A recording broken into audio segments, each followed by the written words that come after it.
آيات السجود في كتاب الله تبارك وتعالى 15 آية تحثنا جميعا إلى السجود لله تبارك وتعالى. قال تعالى: ألم تر أن الله يسجد له من في السماوات ومن في الأرض والشمس والقمر والنجوم والجبال والشجر والدواب وكثير من الناس. ولكن المشركين أبوا أن يسجدوا لله وحده لا شريك له، وإذا قيل لهم اسجدوا للرحمن قالوا: وما الرحمن أنسجد لما تأمرنا؟ وزادهم نفورا.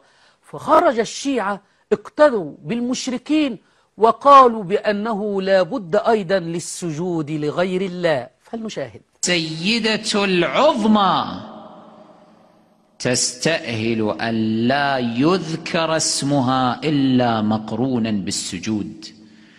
إذا كان اسم المهدي من آل محمد عليهم السلام ذلك الاسم الخاص الذي يستدعي القيام، لا يحق لأحد أو لا يصح لأحد حين يذكره إلا أن ينهض قائما، فإن اسم الزهراء عليها السلام يستأهل أن لا يذكر على لسان أحد إلا أن يسجد.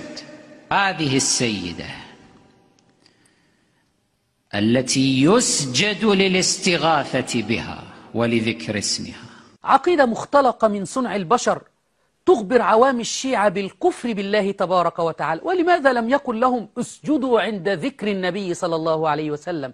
لأنهم يرووا كما جاء عند المجلسي في بحار الأنوار أن فاطمة أن الله قال: يا محمد عياذا بالله، لولا علي لما خلقتك ولولا فاطمة لما خلقتكما، فهي أفضل من النبي في دين الشيعة يسجدون لها من دون الله.